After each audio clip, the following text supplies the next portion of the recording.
Merci beaucoup, Monsieur le maire Moussa Sy. maa ngi lay nuyu di rafetlu la très forte mobilisation. di la nuyu Monsieur le ministre Amadou Ba maa ngi lay nuyu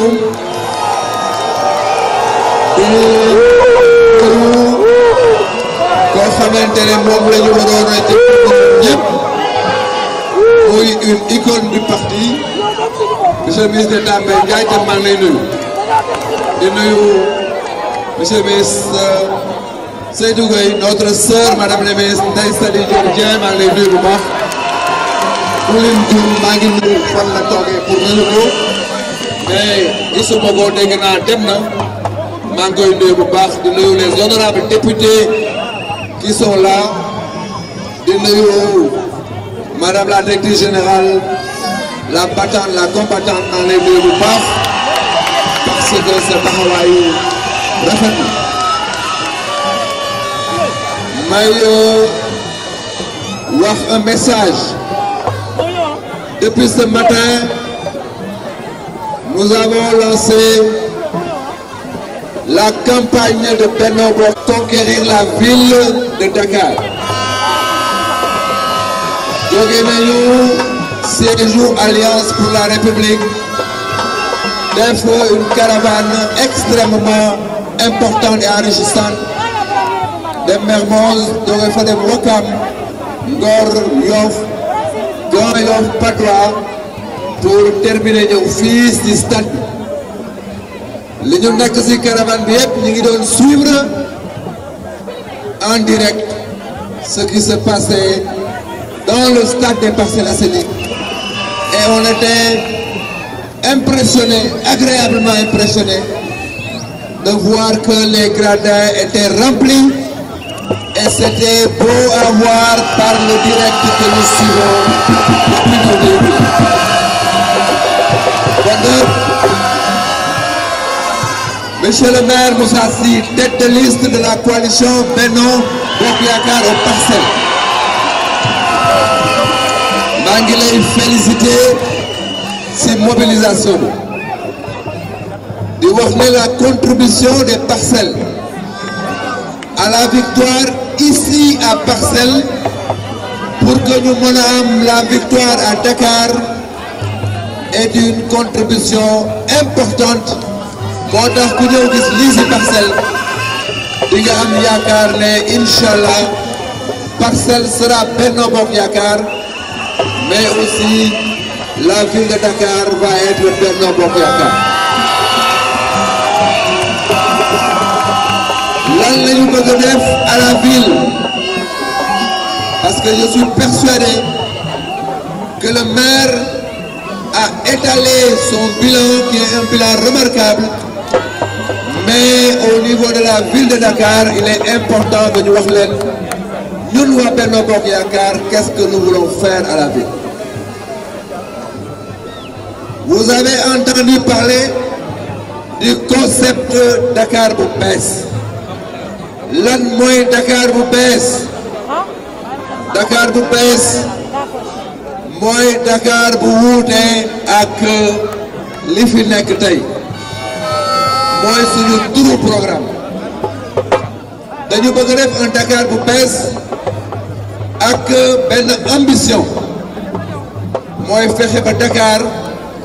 Si compétition ou capitale yi nekk Afrique et dans le monde mu jiite si nekk la première capitale loolu c'est possible bu fekkente ne jëlee nañ fi ñi fi nekk 2012 ba 2014 ba léegi qui n'ont même pas eu le courage d'assumer leur bilan et ont laissé actuellement celle qui dirige la ville actuelle assumer ce bilan qui en réalité est leur bilan.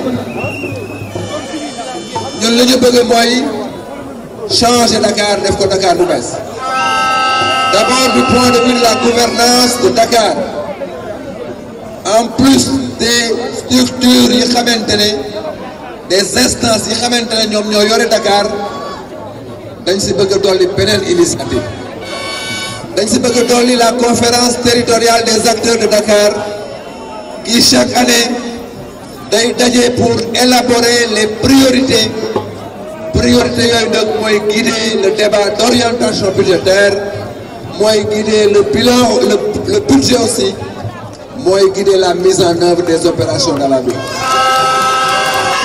am na ñoo xamante ne bu ñu waxee la ville peut créer de l'emploi daf leen di jaaxal ils nous disent mais en réalité ville nan lay créer emploi parce que ñun ñu ngi fi depuis 12 ans mënuñu créer emploi bon bu ngeen ko waxee ci seen programme mënul nekk nous leur disons oui mën na nekk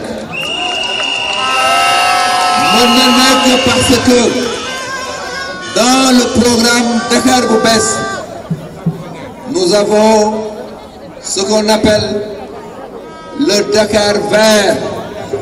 Dakar vert mooy liggéey dans l'environnement et tous les jeunes qui travaillent dans l'environnement vont être intégrés dans les projets de la ville de Dakar pour trouver de l'emploi. Dakar bu bees c'est aussi un Dakar avec des quartiers sûrs. Dañuy liggéey avec les associations de jeunes, les ASC, dans les frontières des quartiers pour faire des Dakar sûrs. Et dans ma commune Yoff, il y a des expériences de quartiers sûrs qui emploient des centaines de jeunes. Donc, le concept de quartier sûr peut être une opportunité de création d'emplois pour les jeunes de Dakar.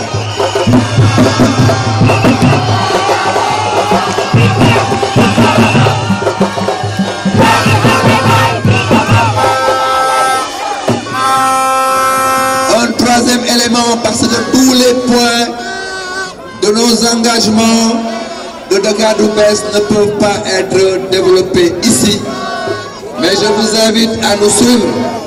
Bu ngeen ñuy suivre di ngeen gis ne chaque jour danañu indi un élément de notre programme qui contient 100 engagements majeurs et 10 axes stratégiques.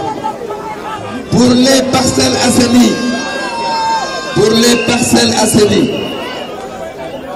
ma ne fii ci Parcelles Assainies la ville de Dakar va engager l'hôpital des Parcelles Assainies parce que c'est possible.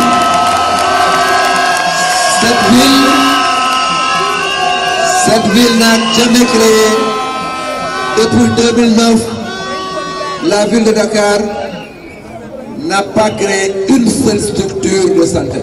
L'hôpital loolu une ville war na mën a taxaw defar ko Parcelles nag am na dayo boo xamante ne dans notre programme Dakar bu bees il y a le projet de l'hôpital des Parcelles Assainies que nous allons faire. maa ngi gàttal di remercier encore waa Parcelles di leen wax ne ñaari vote pour le premier vote da ngeen di jël le bulletin marron beige avec la tête du cheval xàmme ngeen ko bu baax ngeen voté monsieur le maire Moussa Sy pour mu nekk le maire des Parcelles Assainies. bu ngeen paree ngeen jëlaat le même bulletin mais côté ville voté Abdoulaye Diouf Sarr pour que mu nekk le 10e maire de la capitale du Sénégal. maa ngi leen di remercier bu baax. Asalaamaaleykum.